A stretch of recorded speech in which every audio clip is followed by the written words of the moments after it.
আলু পটল দিয়ে চিংড়ি মাছের তরকারি। তো এতে প্রথমেই আমি নিয়ে নিয়েছি চিংড়ি মাছ। তো চিংড়ি মাছগুলোকে ধুয়ে পরিষ্কার করে নিয়েছি কেটে। পেছনে যে পিঠের দিকে যে কালো মতন যে ময়লাটা থাকে সেটা পরিষ্কার করে নিয়েছি আর ধুয়ে নিয়েছি। দিয়ে এবার এটার মধ্যে আমি দেব নুন আর হলুদ। নুন আর হলুদ দিয়ে এটাকে 10-15 মিনিট মাখিয়ে রাখলেই হবে, বেশিক্ষণ দরকার নেই। তো একটা সাইডে আমি এটা মাখিয়ে রেখে দিচ্ছি। তো মাখানো হয়ে গেছে। আর লাগছে আলু পটল। তো পটলগুলোকে আমি একটা পটলকে 3 টুকরো করে নিয়েছি আর আলুগুলোকে ডুমো ডুমো করে এভাবে কেটে নিয়েছি। আর নিয়েছি 2টো মাঝারি সাইজের পেঁয়াজ। তো আমি একটা টুকরো পেঁয়াজ এই 3টে ছোটো সাইজের টমেটোর সাথে মিক্সিতে পেস্ট করে নেব। আর যে বাকি 3টে স্লাইস থাকলো সেটা আমি পাতলা পাতলা করে কুচিয়ে নেব। লাগছে কাঁচা লঙ্কা আর লাগছে আদা রসুন বাটা। তো টমেটো আর পেঁয়াজটার সাথে আমি 2 চামচ মতন পোস্ত দিয়ে এটাকেও একটা পেস্ট বানিয়ে রেখে দিলাম। তো এই হয়ে গেল পেস্ট। এবার সর্ষের তেলে রান্নাটা করছি, তো সর্ষের তেল কড়াতে দিয়ে দিলাম।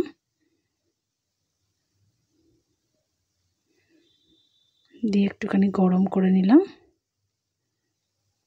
দিয়ে ম্যারিনেট করা যে চিংড়ি মাছগুলো ছিল সেগুলো দিয়ে দেব। সবগুলো একবারেই দিয়ে দিলাম। দিয়ে নাড়াচাড়া করে নিতে হবে। বেশি ভাজার দরকার নেই, 2 থেকে 3 মিনিট চিংড়ি মাছ ভাজলেই যথেষ্ট।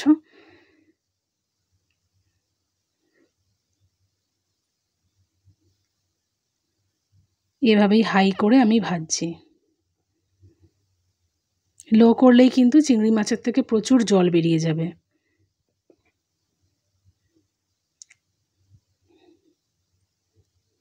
গ্যাস আমার হাইতেই আছে।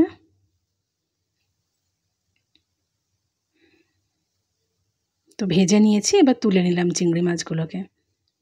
এবার ওই তেলটার মধ্যে আলু আর পটলগুলোকে আমি দিয়ে দিলাম। আর যদি অন্য নতুনত্ব কোনো রান্না দেখতে চান, যে কোনো আমিষ নিরামিষ, আপনারা কমেন্টস করতে পারেন।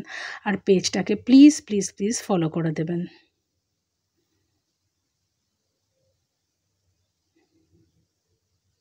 তো আলু পটলটা ভাজার সময় আমি কোনো রকম নুন হলুদ দিচ্ছি না। একটা টিপস, যদি আমি এখানে নুন হলুদ দিয়ে দিই তাহলে পটলগুলো পুরো সিদ্ধ হয়ে যাবে আর ভাজাটা হবে না। আর যখন খাবারটা যখন সার্ভ করবেন তখন পটলগুলোর থেকে জল বেরিয়ে আসবে। তাই আমি হাই করেই আলু পটলগুলোকে এমনি ভাজছি। আগে লাল লাল করে পুরো আমি ভেজে নেব আলু পটলগুলোকে। ঠিক এইভাবে এক পিঠ হয়ে যাবে, আবার নাড়িয়ে দেব। এই যে কতটা ভাজা ভাজা হয়ে গেছে, এরকম হবে। মোটামুটি ভাজতে ভাজতেই অনেকটা সিদ্ধ টাইপের হয়ে যাবে, ভাজা হয়ে যাবে। এবার হয়ে গেছে ভাজা, তারপরে আমি দিচ্ছি হলুদ আর লবণ দিয়ে ভালো করে হাইয়েই থাকবে, গ্যাস কমানো যাবে না।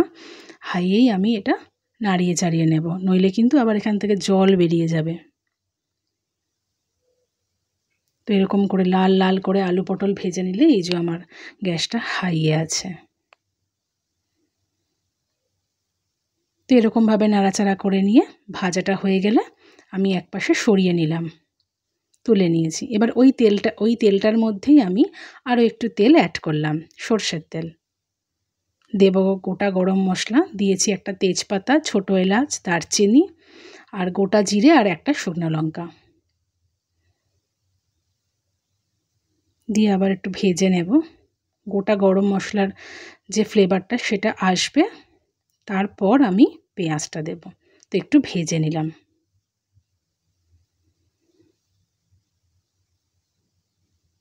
দিয়ে দেব যে পাতলা পাতলা করে কেটে রেখেছিলাম পেঁয়াজগুলো, সবটা দিয়ে দিলাম।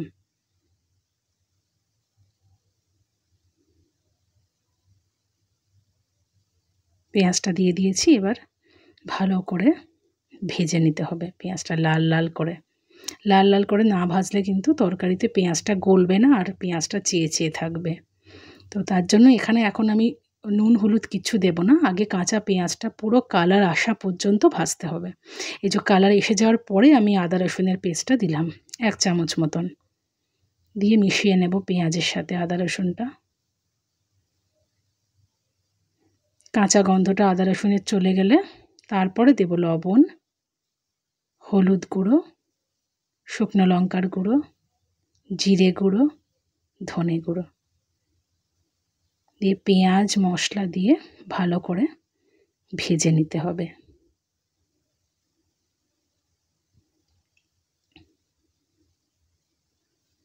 ভালো করে ভাজা হয়ে গেলে আমি যেই পেস্টটা বানিয়ে রেখেছিলাম টমেটো, পেঁয়াজ আর পোস্ত, সেটা আমি দিয়ে দিলাম। আর মিক্সির বাটি ধুয়েও আমি বাকি জল আর মশলাটা দিয়ে দেব। দিয়ে ভালো করে কষাতে হবে মশলাটা। দিলাম সামান্য একটু চিনি, দিয়ে ভালো করে কষিয়ে নিতে হবে। দেব 4টে কাঁচা লঙ্কা। কাঁচা লঙ্কাগুলো আমি চিড়ে দিয়েছি, যদিও সেরকম ঝাল নেই কাঁচা লঙ্কাগুলোতে। তো এভাবে ভালো করে কষাতে হবে, একদম কালারটা লাল লাল হয়ে যাবে, পুরো মশলা ভাজা হয়ে গেছে, এরকম হবে পুরো। এবার আলু পটল যেটা ভেজে রেখেছিলাম সেটা আমি দিয়ে দিলাম। এবার আলু পটল আর মশলাটা ভালো করে মিশিয়ে নেব, ভালো করে নাড়াচাড়া করে নিতে হবে। এবার পরিমাণ মতন জল দিয়ে দিলাম।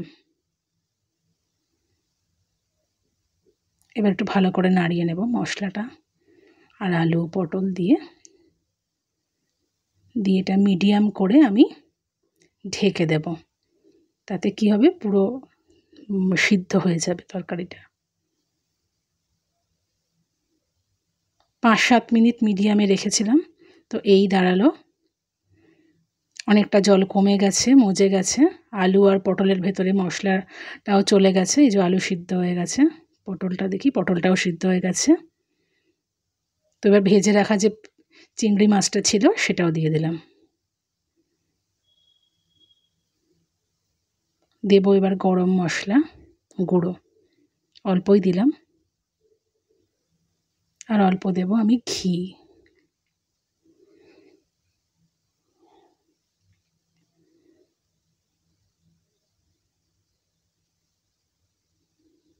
সব কিছু দেওয়া হয়ে গেছে, এবার আমি ভালো করে মিশিয়ে নেব।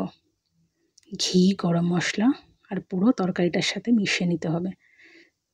এবার মজেই গেছে, 1-2 মিনিট রেখে আমি সার্ভ করব।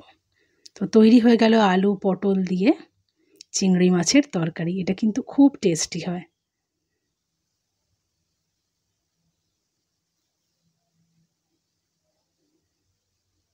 আমার রান্না যদি ভালো লেগে থাকে প্লিজ পেজটিকে ফলো করে দেবেন। আর নিত্য নতুন আরও কোনো রান্না দেখতে চাইলে প্লিজ কী রান্না দেখতে চান সেটা কমেন্টস করতে পারেন। তো এই হয়ে গেল আমার রান্নার ফাইনাল লুক।